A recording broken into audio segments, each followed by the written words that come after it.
Hello and welcome to the Hexagon. I'm Ellen Wiles, and in each episode of this series I invite a guest to tell me their 5 top arts and culture tips for life under lockdown and beyond, and I offer a 6th tip myself.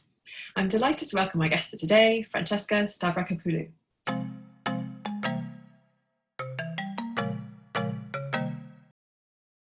Francesca is Professor of Hebrew, Bible and Ancient Religion at Exeter University, and she also happens to be an atheist. She studied theology and researched in biblical studies at Oxford University before moving to Exeter. She's the author of many books and articles about the religious and social realities of the biblical world, the representation or misrepresentation in the Bible, and their distortion in contemporary scholarship. She often explores topics that other scholars find unsettling, like God's body, child sacrifice, goddess worship, ancestor veneration, and the social and religious power of human corpses. Francesca appears regularly on TV and radio to discuss religion, atheism and history. She wrote and presented a 3-part series for BBC Two, which recently re-aired on Netflix, called Bible's Buried Secrets, using archaeological discoveries to argue that the biblical story of the past has been deliberately distorted. She has contributed to many other documentaries and debate programmes and has presented at the British Museum's public lecture series, among many other live events. She has written for The Guardian, The Mail on Sunday and the TLS. So welcome, Francesca. Hi, thank you. So could you start off by telling me briefly about how lockdown's been for you, and have you managed to find much time for arts and culture? Yeah, lockdown's been hard. You get days, don't you, where you think, oh, this is great, I can do something completely new. I know, I'm going to learn a whole new language. And then within about 10 minutes, you realise that the world's so different and your brain just isn't working properly because you're not seeing people and talking to people. So I've spent a lot of lockdown lying on the sofa watching telly, which I've loved because telly is one of my absolute favourite things. Yeah, so it's been all right. It's been okay. Great. And how about your working life over this past year? Can you tell me about a couple of highlights of that, either before or during lockdown? Even? Yeah. Well, the last year I've just finished a book, and it's my first book for a non-academic audience.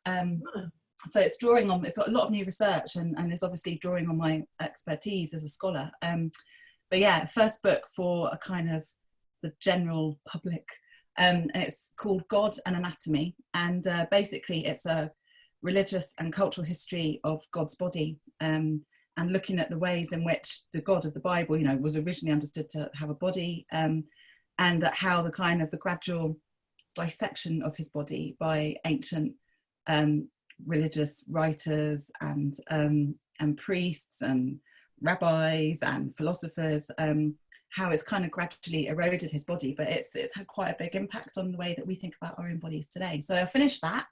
That's out. Well done. Yeah, I know, thank you. That's out next year. Obviously, Corona has impacted every aspect of life. So there's been a delay in basically publishing schedules and stuff. So I think it'll be out in September next year. What's another highlight? Oh, I do a lot of live talking stuff, like public events and that. And one of my highlights was I was a guest on Richard Herring's live Richard Herring is a very famous British comedian who did a lot of stand-up, a lot of TV, written an amazing load of comedy stuff. And he has a thing called the Richard Herring's Leicester Square Theatre podcast, which used to be set in Leicester Square in London. So it was a live kind of interview thing with different sorts of guests. And then last year he took it on the road. So I was a guest on that, which was brilliant. So, and it's all recorded and all as podcasts and as YouTube videos. So if you're interested, you can go and have a look. It's a bit sweary and a bit naughty, but it was so much fun to do. There you go. Yeah. Bonus culture tip for the day. Yeah, bonus culture tip. All right. So now for the first tip officially on your list. Would you like to tell us about that and why you're recommending it? Yes. This is the thing that kept me going through the first kind of 2 months of lockdown, and it was Grayson Perry's Art Club, which is on Channel 4, and I think it's still on Channel 4's streaming service. Can't remember what it's called, Awful. And basically Grayson Perry, very famous British artist, probably our most famous living artist today, and his wife Philippa Perry, who's a psychotherapist by profession, but she's also an artist and a potter. And they set up cameras in their home, fixed cameras, with Channel 4's help, obviously, and basically ran a weekly art club, so that members of the public, the viewing public, could make and share their artwork with Grayson. And the whole point is that he was then sort of selecting certain items that he thought would be great for a post-lockdown exhibition, which is going to happen, all about our experience as British people in lockdown. And it was fabulous. So it like looked at, kind of took different themes each week, like sometimes it was animals or fantasy or home. And people just sent in this like amazing stuff they made, and, you know, complete amateurs. He also interviewed a lot of famous, you know, artists as well. What were they doing? How were they working in lockdown?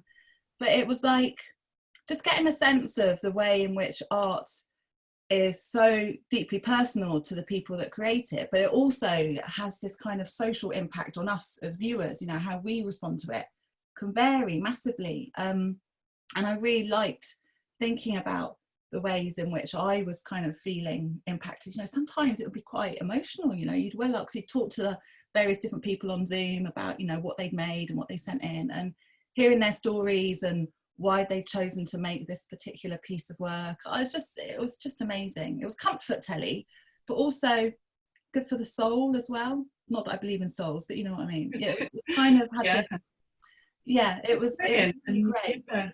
Another step on that road he's on is this really interesting dissection of contemporary culture and the anthropological look at what we're all doing in our everyday lives, exactly. And, you know, how art can affect that and why art matters. And I think he's one of our most interesting sort of social cultural commentators at the moment. You know, he's very aware of, you know, his, on the one hand, his role as a great white male of British establishment, but on the other hand, obviously his whole kind of artwork and, you know, the way that he embodies himself. You know, he plays with gender, he plays with camp and queer and drag, and I just think he's a really interesting voice to listen to. Totally agree. Brilliant, thanks. And how about your second tip for today? My second tip is a book I read not long ago, actually. I read it, I finished it a couple of weeks ago. Finished it like I wrote it.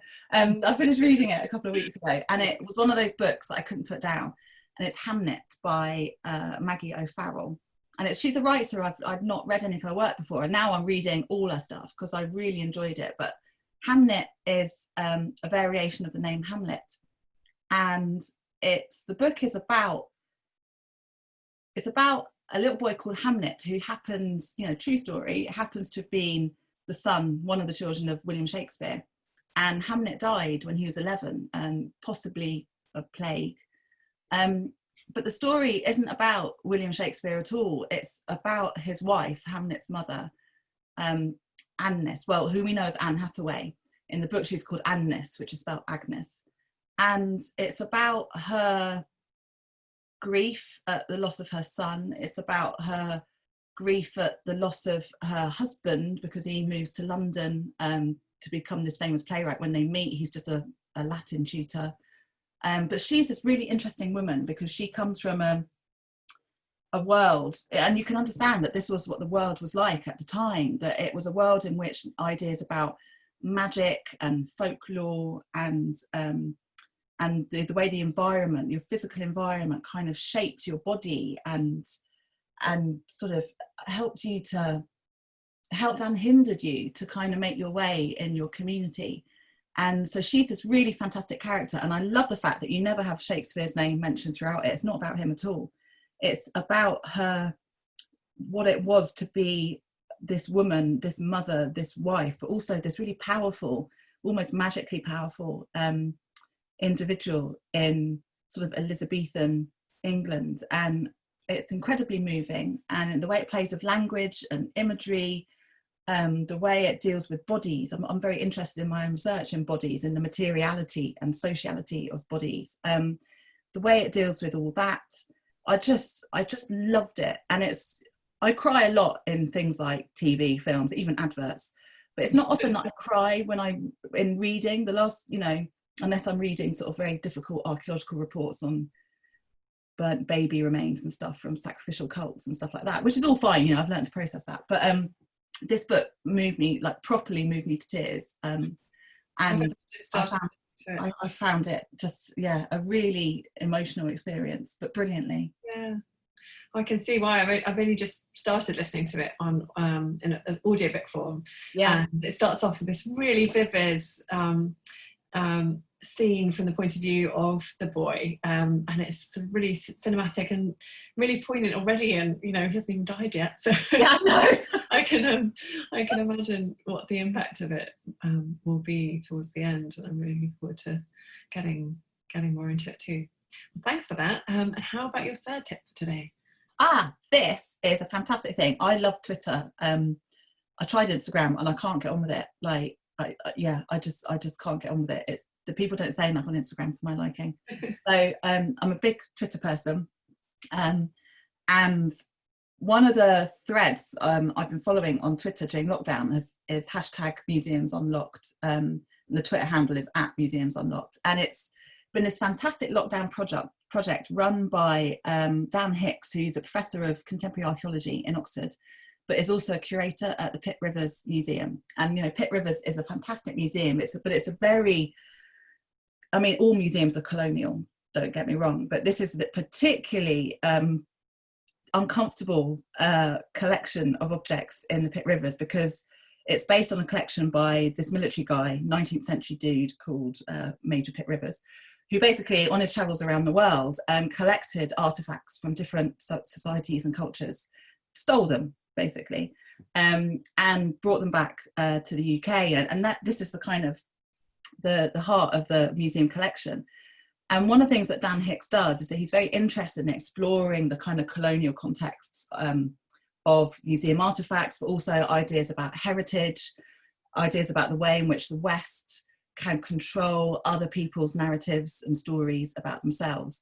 And Museums Unlocked was a part of his wider interest. And what he was trying to do is say, okay, none of us can go to the museum at the minute, but share your photos of artifacts that you found at different museums. And it started off by focusing on, the big ones, like the British Museum, for example.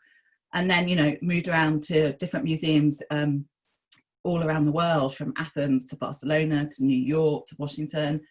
And then moved on to landscapes, so kind of ancient landscapes, stuff like, Neolithic monuments and stone, stonecraft places of the dead, and, barrows that we find all over the place. But what was so great about it, it was about people, and telling their own stories about these artifacts and these places and these sites, and telling their own stories about why these artifacts were particularly important to them, or why these museum collections were particularly important to them. So it was giving, it's sort of telling new narratives, new stories, and I loved it. So you can just click on the hashtag and follow the links through, and I just saw amazing stuff. I'm so focused on a particular part of the ancient world in my research, that it was so brilliant to see stuff from all over the world and cultures that I don't know enough about. So yeah, I loved it. Great example of how actually these lockdown restrictions are actually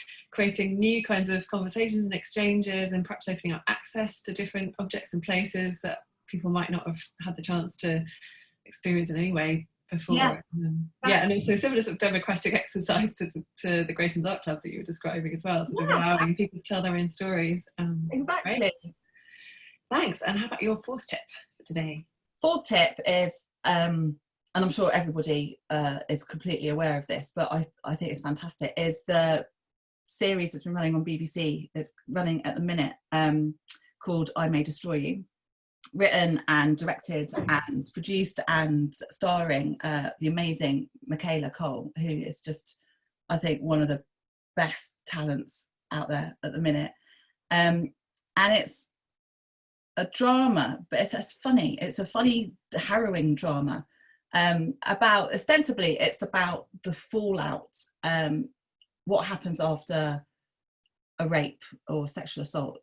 She plays a character, Arabella, who's a writer living in London, a young 30-something who's kind of, is sort of meant to be in some ways indicative of the kind of what it is to be a woman at the moment. She's a Black woman, particularly interesting because it kind of gives a very different perspective. You don't get enough of those stories on mainstream TV at all. We're still very whitewashed and white dominated in our visual culture, particularly on TV. So essentially it's a story about what the fallout is for her socially, emotionally and politically, having been spiked and on a night out and then raped. But it's also about consent and complicity, and it's about the fragility of the different identities that we all have. We've all got different identities, and so it's about the fragility of those things. You know, what is it to be a woman? What is it to be Black? What is it to be a survivor of sexual assault? You know, what is it to be a friend? What is it to be a writer? And it's incredibly nuanced exploration of her life and her relationships, in particular with her two best mates, one of whom's a woman who's an actress, one of whom's a guy who's a personal trainer. But it explores issues of sexuality and gender and race and power, the environment, white saviorism, just like, it's so of its moment. And you think, why is it only of its moment now? You know, this has been being talked about, you know, for generations by different thinkers and cultural commentators and stuff. And it's harrowing and hard to watch sometimes, really bloody funny as well. And it's just, yeah, it's been my must-see appointment with TV. As much as I love TV, it's been the thing that I think, right, I need this, I know it's on at this time, I'm going to watch it. Yeah, great. It's really high on my list. I've heard such good things about it, and it sounds so rich and important and timely for right now. So thanks for recommending it. And now I think we've come to your final tip. What's this one going to be? Oh, yeah. Cosmic Shambles Network. So the Cosmic Shambles Network is a collective of comedians and thinkers and writers, headed by Robin Ince, who's a comedian and radio presenter and performer, and Josie Long, who's a comedian. And it started off as a series of live events that will quite often go around, you know, that would put on gigs in theatres and festivals and that kind of stuff. And it's basically about, essentially it's an arts and culture and science kind of thing, interviewing different people, writers, actors, comedians, scientists. But during lockdown, Cosmic Shambles Network moved online and ran the Stay at Home podcast festival, which was both an audio podcast and also video. And it's just been amazing. They interview all sorts of different people, writers, and, you know, they've had Tim Hadfield on, the Tim Hadfield, you know, astronaut, amazing. Tim Minchin, Sarah Pascoe, Professor Brian Cox, and I've been on it as well. But yeah, and it's people talking about not only what they're interested in sort of professionally and intellectually, but also just how they see the world. And it, a bit like, I suppose, all of the things I've mentioned today, like, it's about finding and seeing and understanding a different way of being in the world. And I've learned so much. It's proper brain food, but in a really funny, comfortable, non-snobbish way. Yeah, so I've really enjoyed that. Yeah, thank you so much. Well, so now for the sixth and final tip from this episode, which comes from me. It's going to be some comfort TV. So I'm going to recommend something that a lot of people will know of, as I did, but has been a real treat for me to discover and delve into in these lockdown times. So it's the US sitcom Modern Family, and it's available on Netflix. It's now a decade old, and it won lots of Emmys in its early days, but it's been perfect, you know, for me after a few months of intense work pressures and this unprecedented amount of family time at home. So the family in the show is made up of these three households who live close by. There's perfectionist Claire and her husband Phil, who thinks he's this cool dad, but is actually a bit of a buffoon. Their three kids, this bored teen obsessed with her looks, clever girl, middle child Alex, who's always outwitting her siblings, and the goofy kid Luke, who always accidentally causes havoc. Then there's her uptight type brother Mitchell and his very camp gay partner Cameron, who have a baby daughter Lily, who's adopted from Vietnam. And then there's Claire and Mitchell's dad Jay, who's this rich guy in his 60s who's remarried a much younger glamorous Colombian woman called Gloria, and she has this highly sensitive son Manny from a previous marriage who she smothers but also wishes that he would toughen up. So yeah, it's real comfort viewing. It's very funny. Clearly, all these characters were devised as a set of very different types that would create this useful friction when they're put together, but somehow they managed to make it feel quite real and not artificial. I think that's partly because none of them are really judged for their quirks, and all of them are flawed, and all of them seem, you know, human and endearing in their own way. And the episodes are short and fast-paced and funny, and also really insightful about the pain of family dynamics as well as the pleasure. So that is my sixth tip for today. And we've come to the end. So thank you so much for sharing your recommendations, Francesca. You're welcome. Thanks for having me. Thanks to everyone for watching. I hope some of these arts and culture tips will inspire you wherever you are, however locked down you are right now. And there'll be more episodes coming soon. So I hope to see you next time. Bye for now.